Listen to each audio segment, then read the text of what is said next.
আমাৰ জীৱনত হঠাতে কিছুমান বহুত ডাঙৰ ঘটনা ঘটে, যিবিলাকক আমি আকস্মিক ঘটনা বুলি কওঁ।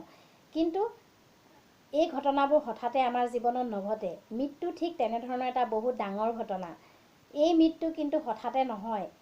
যদি স্বাভাৱিক মৃত্যু হয় তেতিয়াহ'লে আমাক যম দেৱতাই এনেকুৱা কিছুমান ইংগিত প্ৰদান কৰে যে আমাৰ মৃত্যুৰ কাষ চাপিবলৈ বেছি সময় নাই বুলি আমি অনুমান কৰিব পাৰোঁ।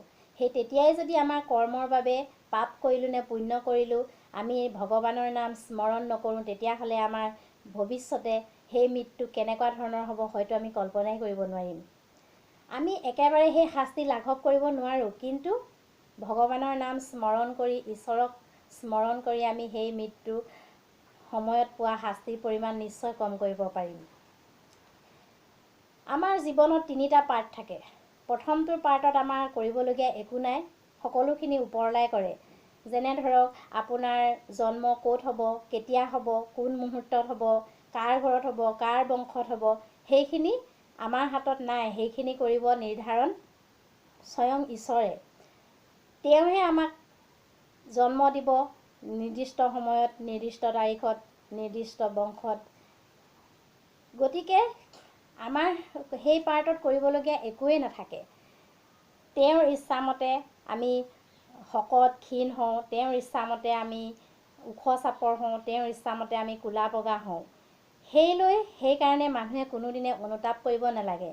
কাৰণ ওপৰলাই যিটো দিছে সেইমতে ভাবি লৈ যদি নিজৰ কৰ্মক্ষেত্ৰত আগবাঢ়ে, নিজৰ কৰ্মখিনি কৰি যায়, তেনেহ'লে আমি সফলতা নিশ্চয় পাম। কেঁচুৱাইও যদি কান্দে তেতিয়াহে মাকৰ গাখীৰ খাবলৈ পায়। এনেই হয়তো মাকজনী কামত ব্যস্ত থাকিব, কেঁচুৱাটোক নুসুধে, কিন্তু যেতিয়া কান্দিব তেতিয়াহে মাকৰ গাখীৰ কেঁচুৱাই খাবলৈ পায়। ঠিক তেনেদৰে যিবিলাক মাংসহাৰী জন্তু, সেইবিলাকে যদি চিকাৰৰ পিছে পিছে দৌৰে তেতিয়াহে সিহঁতি সেই বস্তুটো চিকাৰ কৰিবগৈ পাৰে।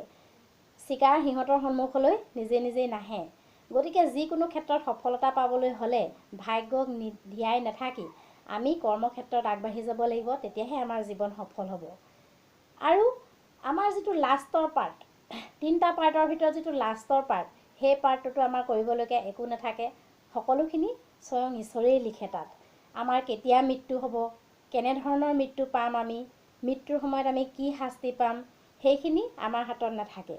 আমাৰ হাতত থাকে মাত্ৰ এটা পাৰ্টেই, সেইটো হ'ল আমাৰ জন্মৰ পৰা মৃত্যুৰ আগমুহূৰ্তলৈকে আমি যিখিনি কৰ্ম কৰোঁ সেইখিনি।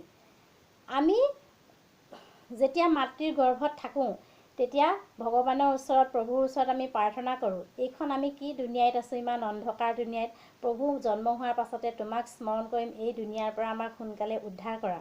আৰু যেতিয়া আমি জন্ম পাওঁ, জন্ম হোৱাৰ পাছত আমি ঈশ্বৰক স্মৰণ কৰিবলৈ পাহৰি যাওঁ। আমাক গৰ্ভত থকা 9 মাহতেই সম্পূৰ্ণ হাত, ভৰি, চকু, মুখ নিৰ্মাণ কৰি ভগৱানে পৃথিৱীলৈ পঠিয়াই দিয়ে। আৰু মাজৰ সেই পাৰ্টটোত আমাক তেওঁ নিজৰ স্বাধীনমতে আমি যি কৰোঁ সেই অংগসমূহক লৈ এৰি দিয়ে। যেনে ধৰক আপোনাক 2খন ভৰি দিলে আপুনি সেই ভৰিৰে বেয়া ঠাইলৈ যাব নে ভাল ঠাইলৈ যাব। 2খন হাত দিলে সেই হাতেৰে আপুনি ভাল কৰ্ম কৰিব নে বেয়া কৰ্ম কৰিব। 2টা চকু দিলে সেই চকুজুৰিয়ে আপুনি ভাল বস্তু চাব নে বেয়া বস্তু চাব, সকলোখিনি আপোনাৰ নিজৰ ওপৰত নিৰ্ভৰ কৰে। যদি আমি বেয়া কৰ্ম কৰোঁ, বেয়া ঠাইলৈ যাওঁ, বেয়া বস্তু চাওঁ, তেনেহ'লে হয়তো আমাক সম্পূৰ্ণ অজস্ৰ ধন সম্পত্তি থাকিও আমি মৃত্যুৰ সময়ত শান্তিৰে মৰিবলৈ নাপাবও পাৰোঁ। যেনে ধৰক আপুনি বা মই বহুত টকা সম্পত্তি, বহুত ধন সম্পত্তি গোটালোঁ, কিন্তু মৃত্যুৰ সময়ত যদি আমাৰ কাষত চাৰিওপিনে চাকৰ মানুহে আমাক, সেৱক সেৱিকাই আমাক বেৰি আগুৰি ধৰি আছে, যেতিয়া আমাৰ পাচাব কৰিব লাগে, পায়খানা কৰিব লাগে, চফা কৰি দিব, মানে ধৰক কাপোৰ সলাই দিব, টাইম টু টাইম ডক্তৰ আহিব, চেকআপ কৰিব, কিন্তু আমাৰ যদি মুখেৰে টু শব্দটো উচ্চাৰণ কৰিবলৈ শক্তি নাথাকে, আমাৰ যদি নাকতো পাইপ, মুখতো পাইপ, ধৰক আমাৰ হাততো চেলাইনৰ পাইপ, পেটতো আমাৰ বিভিন্ন ধৰণৰ পাইপ, পাচাবৰ ঠাইতো আমাৰ পাইপ, তেতিয়া জানো আমি সেই ৰাজকীয় সুখখিনি আমি অনুভৱ কৰিব পাৰিম যে আমি সুখত আছোঁ, মই AC ৰুমত আছোঁ। কিন্তু আমি সেই সুখ কেতিয়াও অনুভৱ কৰিব নোৱাৰোঁ। সেয়া আমাৰ কাৰণে সুখ নহয়, সেয়া আমাৰ কাৰণে নৰকতকৈও চৰা হ'ব। গতিকে সেই পৰ্যায়টো যাতে আমাৰ নহয়গৈ, তাৰ আগতেই যম ৰজা যিহেতু আমাৰ জন্ম মৃত্যুৰ দেৱতা, তেওঁ সকলোৰে প্ৰতি ন্যায় কৰে, তেওঁক সেইকাৰণে ধৰ্মৰাজ বুলিও কোৱা হয়। তেওঁৰ সন্তান কাৰণে যুধিষ্ঠিৰক ধৰ্মৰাজ যুধিষ্ঠিৰ বুলি কয়। তেওঁ কাৰো প্ৰতি অন্যায় নকৰে, ধনীৰ কাৰণে যি শাস্তি দিব দুখীয়াৰ কাৰণেও সেই একেই শাস্তিকে দিব। তেওঁৰ আদালতত ধনী দুখীয়াৰ কোনো ভেদাভেদ নাই। গতিকে তেওঁ সকলোকে মৃত্যুৰ আগমুহূৰ্তত এই 4টা সংকেত প্ৰদান কৰে, যিকেইটাৰ পৰা আমি বুজিব লাগিব আমাৰ মৃত্যু বেছি দিন নাই বা আমাৰ মৃত্যু ওচৰ চাপি আহিছে। তেতিয়াই আমি ভগৱানক স্মৰণ কৰিবলৈ এটা অনুপ্ৰেৰণা পাব লাগিব। সেই 4টা সংকেত কি বাৰু আহকচোন জানো।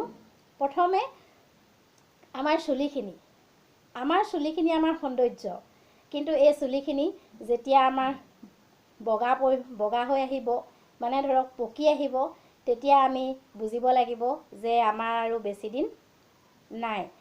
ঠিক তেনেদৰে আমাৰ যেতিয়া চকু জুৰিয়ে আমি অলপ কমকৈ দেখিম, চকুৰ পাৱাৰ কমি যাব, আৰু কাণখনে যেতিয়া আমি কমকৈ শুনিম, কাণৰ শ্ৰৱণ শক্তি আমাৰ কমি আহিব, তেতিয়া আমি বুজি পাব লাগিব যে আমাৰ ভগৱানৰ নাম স্মৰণ কৰিবলৈ দিন ওচৰ চাপি আহিছে।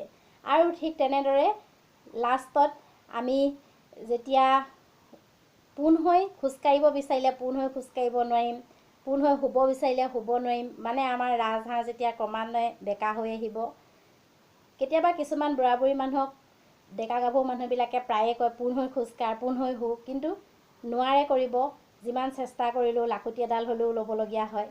সেই অৱস্থাটো কিন্তু তেওঁ ইচ্ছা কৰিলে হ'ব নোৱাৰে, সেয়া স্বয়ং এটা লিখন। ৰাজহাড়ডাল ক্ৰমান্বয়ে যিমানে মৃত্যুৰ কাষ চাপি যায় মানুহৰ বেকা হৈ আহে। গতিকে এই 4টা লক্ষণ যেতিয়া আমি নিজে অনুভৱ কৰিব পাৰিম, তেতিয়া আমি ভগৱানক স্মৰণ কৰিলে হয়তো আমাৰ পাপ একেবাৰে খণ্ডন কৰিব নোৱাৰিলেও কিছু হ'লেও কম কৰিব পাৰিম। কথাবোৰ শুনি কেনেকুৱা লাগিলে? যদি ভাল লাগিলে লাইক, শ্বেয়াৰ আৰু ছাবস্ক্ৰাইব কৰে যেন।